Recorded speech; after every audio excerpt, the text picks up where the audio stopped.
बिस्मिल्लाहिर्रहमानिर्रहीम। अस्सलाम वालेकुम दोस्तों, एक नई वीडियो के साथ हाज़िर हैं। चले अपनी वीडियो स्टार्ट करते हैं। 2023 अपने इख्तिताम पे है।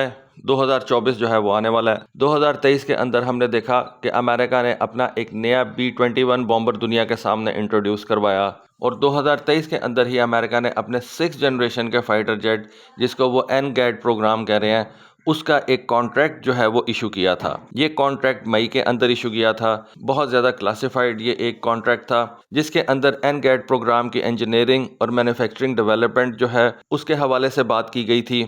और आप कह सकते हैं कि ये 6th जनरेशन का प्रोग्राम 2023 के अंदर किक स्टार्ट कर दिया गया था और अब 2024 के अंदर इस NGAD यानी कि next generation air dominance platform के लिए एक कॉन्ट्रैक्ट जो है वो इशू किया जाएगा।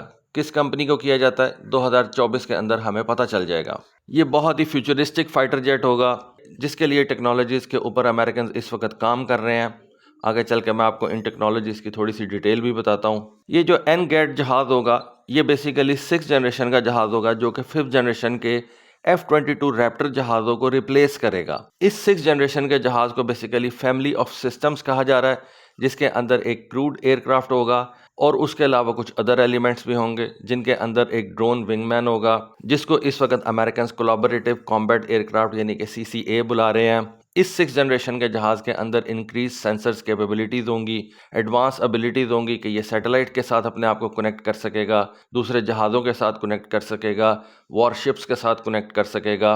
इसी साल 2023 मई के अंदर अमेरिकन एयरफोर्स का कहना ये था कि ये जो NGAD सिस्टम होगा, ये एक ओपन आर्किटेक्चर स्टैंडर्ड के ऊपर डेवलप किया जाएगा, ताकि इसकी जितनी भी लाइफ साइकिल है उससे हम इस जहाज़ के अंदर मुख्तलिफ़ किस्म की अपग्रेडेशन कर सकें और अपग्रेडेशन के दौरान हमें कोई ख़ास प्रॉब्लम का सामना ना करना पड़े। उसके साथ साथ इसकी जो मेंटेनेंस और सस्टेनमेंट कॉस्ट है उसको भी कम से कम किया जा सके। लेकिन उन्होंने इसकी जो टेक्निकल डिटेल्स थी वो अभी तक शाया नहीं की, ना ही वो शाया की जाएंगी, क्योंकि वो हाईली क्लासिफाइड होती हैं और सिक्योरिटी रीजंस की वजह से इसके सब सिस्टम्स की जो डिटेल्स हैं वो दुनिया के साथ कभी भी रखी नहीं जाएंगी। अब बात ये आती है कि किन कंपनीज के दरमियान इस NGAD जहाज़ को बनाने का मुकाबला होगा। समझा यही जा रहा है कि ये दो कंपनियां जिनके दरमियान ये मुकाबला होगा, वो एक लॉकहीड मार्टिन है और दूसरी बोइंग है, क्योंकि इस प्रोग्राम के अंदर से नॉर्थरॉप ग्रमन जो है वो पीछे हट गई थी और 2023 के अंदर नॉर्थरॉप ग्रमन के जो CEO थे उन्होंने कहा था कि हम इस NGAD प्रोग्राम के अंदर हिस्सा नहीं ले रहे।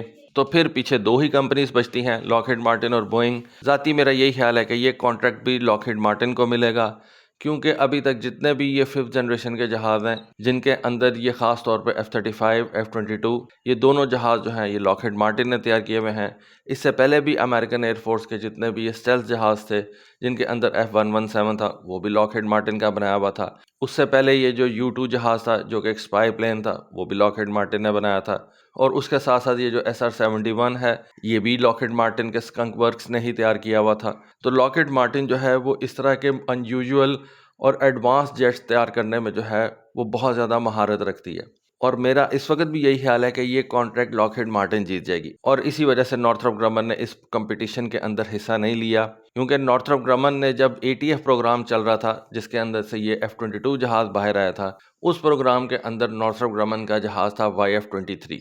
और अगर आप मेरी वीडियो देर से देख रहे हैं तो आपको ये पता होगा कि YF-23 मेरा फेवरेट डिज़ाइन है, क्योंकि इसको मैं स्टेल्थ का गोल्ड स्टैंडर्ड मानता हूँ। लेकिन फिर भी अमेरिकन एयरफोर्स ने इस YF-23 जहाज़ को चूज़ नहीं किया था और उन्होंने लॉकहीड मार्टिन का बनाया हुआ YF-22 जहाज़ चूज़ किया था, जिसकी बाद में मॉडिफाइड फॉर्म हमारे सामने F-22 की सूरत में सामने आई। अब यहाँ पे बेसिकली नॉर्थरॉप कंपनी के जो CEO थे उन्होंने एक बात ज़रूर कही थी। उन्होंने कहा था कि हम एयरफोर्स के 6th जनरेशन के जहाज़ के कंपटीशन में तो हिस्सा नहीं ले रहे, लेकिन जो 6th जनरेशन का जहाज़ अमेरिकन नेवी तैयार करने जा रही है, जिसको FA-XX के नाम से वो पुकारते हैं, उसके अंदर हम ज़रूर हिस्सा लेंगे। तो बेसिकली अमेरिकन जो हैं वो दो 6th जनरेशन के जहाज़ों के ऊपर काम कर रहे हैं। एक 6th जनरेशन के जहाज़ के ऊपर अमेरिकन एयरफोर्स काम कर रही है और दूसरे 6th जनरेशन के जहाज़ के ऊपर अमेरिकन नेवी काम कर रही है। और अमेरिकन नेवी के 6th जनरेशन के प्रोग्राम के हवाले से नॉर्थरॉप ग्रमन कंपनी का कहना यह है कि उस जहाज़ को तैयार करने के कंपटीशन के अंदर हम ज़रूर हिस्सा लेंगे।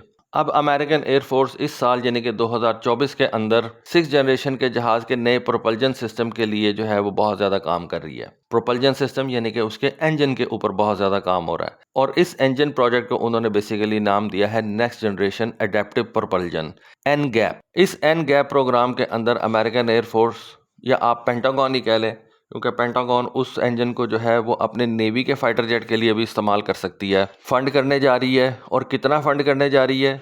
एयरफोर्स ने तो बेसिकली इस NGAP प्रोजेक्ट के लिए 2024 के बजट में $595 मिलियन मांग लिए हैं। अब $595 मिलियन वो सिर्फ इस नए जहाज़ के इंजन की डेवलपमेंट के लिए जो है वो खर्च कर देंगे। जबकि पिछले साल की मैं आपको बात बताऊं तो 2023 के बजट में अमेरिकन एयरफोर्स ने 6th जनरेशन के जहाज़ के इंजन के लिए $220 मिलियन खर्च किए थे। $220 मिलियन पिछले साल खर्च किए थे यानी कि 2023 में, और अब $595 मिलियन 2024 में खर्च किए जाएंगे। और अगर एग्जैक्ट बात की जाए तो कम से कम $815 मिलियन 2 सालों के अंदर इस 6th जनरेशन के जहाज़ के सिर्फ इंजन पे खर्च होंगे। इससे आप इस प्रोजेक्ट की कीमत का अंदाज़ा लगा सकते हैं कि ये जो अमेरिकन प्रोजेक्ट्स होते हैं ये कितने कितने महंगे होते हैं। फिर इस जहाज़ के अंदर नए कंपोजिट मटेरियल्स जो हैं उनका इस्तेमाल किया जाएगा जो कि हाई टेम्परेचर को बर्दाश्त कर सकें। फिर इस 6th जनरेशन के जहाज़ के लिए नए किस्म के सेंसर्स जो हैं वो डेवलप किए जाएंगे।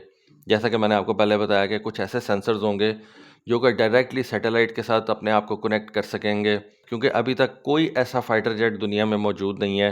तो दोस्तों 2024 के अंदर जो अमेरिकन एयरफोर्स जिस चीज़ पे सबसे ज़्यादा काम करेगी वो ये 6th जनरेशन का प्रोग्राम होगा।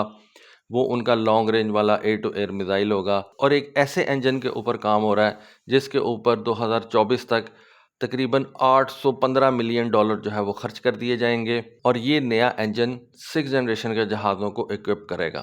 तो दोस्तों ये थी आज की वीडियो, ये थी आज की इन्फॉर्मेशन। होपफुली आपको आज की वीडियो, आज की इन्फॉर्मेशन पसंद आई होगी। कमेंट सेक्शन में अपनी राय से ज़रूर आगाह कीजिएगा। आज के लिए बस इतना ही। Thank you. अल्लाह हाफिज़।